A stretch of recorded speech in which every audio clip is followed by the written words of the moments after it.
Hello everyone.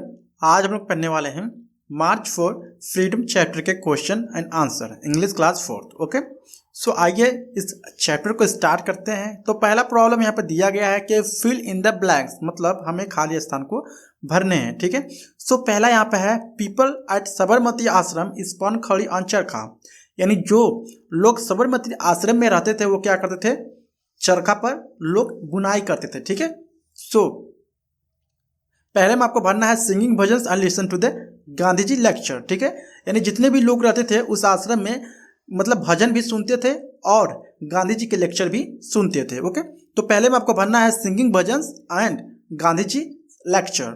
Second है Gandhi ji and some mens from the ashram plan to reach the sea at the place called Dandi, यानी गांधी जी और जो भी लोग उस आश्रम में रहते थे उन्होंने प्लान किया कि हम लोग क्या करेंगे, समुद्र के रास्ते कहाँ पर जाएंगे, डांडी यात्रा पर जाएंगे। ठीक है, सो सेकेंड में आपको भरना है डांडी एंड क्या करने डांडी पे जाएंगे, मेक सॉल्ट। ठीक है, यहाँ पे आपको भरने हैं सॉल्ट। ओके, थर्ड है Gandhi ji told Dhani that he was too small to walk to Dandi and only young man of ashram would walk to with him. ठीक है, यानी गांधी जी धनी से जो छोटा बच्चा होता है उससे कहते हैं कि तुम क्या हो, अभी काफ़ी छोटे हो और तुम दांडी यात्रा पर नहीं जा सकते हो, और सिर्फ कौन जा सकते हैं, यंग मैन ऑफ दिस आश्रम वुड वॉक विद मी। ठीक है, यानी जो जवान लोग थे, यंग मैन थे, वही सिर्फ दांडी यात्रा पर जा सकते थे। ओके, फोर्थ एंड लास्ट है Gandhi ji had written to the British, Gandhi ji ने ब्रिटिश को एक लेटर लिखा था telling him how he plan to protest against the tax on salt. उन्होंने प्लान बताया था कि मतलब कि हमें टैक्स पे क्या चाहिए, हमें टैक्स मतलब नमक पर हमें टैक्स ना लगाया जाए। उन्होंने एक लेटर लिखा था, लेकिन उन्होंने क्या किया, उस लेटर को रिजेक्ट कर दिया। देन फोर्थ में आपको मतलब भरना है ब्रिटिश। ओके, तो आइए हम लोग स्टार्ट करते हैं question and answer of this lesson. ठीक है, क्वेश्चन फर्स्ट पूछ रहा है कि हु वाज धनी, धनी कौन था, वेयर डिड ही लिव, और वो धनी कहाँ पे रहता था। सो आंसर है धनी वॉज अ 9-year-old बॉय, धनी जो था वो 9 साल का एक छोटा सा लड़का था। ही लिव्ड एट साबरमती आश्रम विद हिज पेरेंट्स, वो साबरमती आश्रम में अपने माता पिता के साथ रहता था। क्वेश्चन नंबर 2 है where was Gandhi ji going and why, जो गांधी जी थे वो कहाँ जा रहे थे और क्यों जा रहे थे।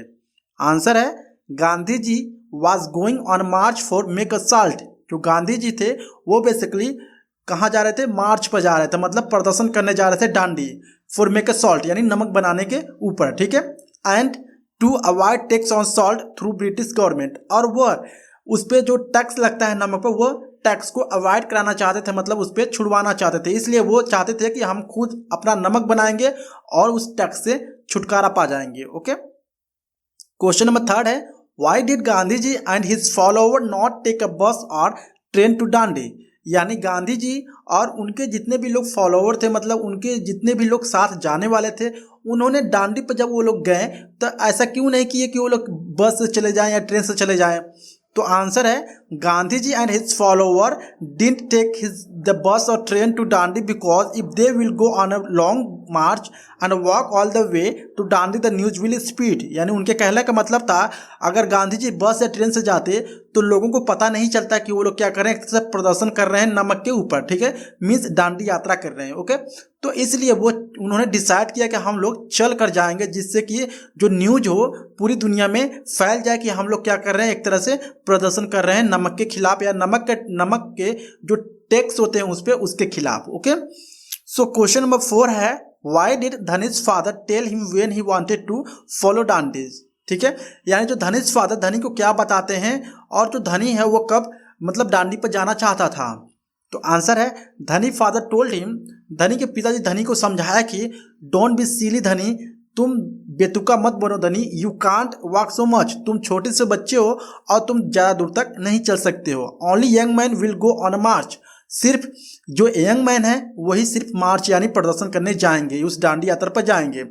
When the Dhani listen that Gandhi ji going on a march then he decided to follow Gandhi ji to Dandi, यानी जब ये सारी बातें गांधी जी को सुनता है या जानता है वो छोटा सा धनी लड़का, तो वो सोचता है कि वो सुनता है कि जो गांधी जी हैं वो कहाँ जा रहे हैं, एक मार्च पे जा रहे हैं। ठीक है, तो वो भी सोचता है कि मैं भी उनके साथ जाऊंगा। क्वेश्चन नंबर 5 है how did Gandhi ji convince Dhani to not follow him to Dandi. यानी गांधी जी ने किस तरह से धनी को समझाया कि तुम हमारे साथ नहीं आ सकते हो। आंसर है Gandhi ji convince to Dhani he said if you will go with us who will take care of Vinni. इसके बाद गांधी जी समझाते हैं कि अगर तुम हमारे साथ डांडी यात्रा पर जाओगे तो जो बिन्नी है मतलब एक बकरी है जो उसका ख्याल कौन रखेगा। After walking so long we will become so weak. और हम लोग डांडी यात्रा पर जाएंगे तो हम लोग क्या हो जाएंगे, काफ़ी कमज़ोर हो जाएंगे।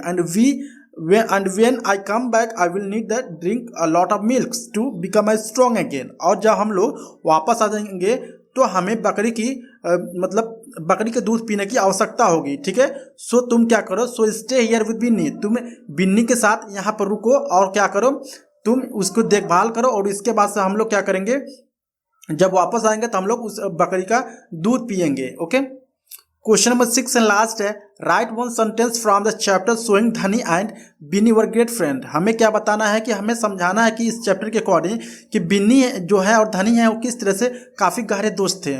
तो आंसर है Dhani took care of Binni one of the ashram goats and he and his Binni were great friends and he like talking to her. Binni जो थे और जो धनी था वो आपस में काफ़ी गहरे मित्र थे और जो धनी और बिन्नी क्या करते थे, साथ में रहते थे और हमेशा आपस में बातें करते थे। और जो धनी था वो जो भी चीज़ें जब वही खिलाता था तभी बिन्नी उसकी खाना खाती थी या घास खाती थी। ओके, सो आई होप आपको वीडियो समझ में आया होगा। अगर अच्छा लगा please like and subscribe my channel. Thank you so much.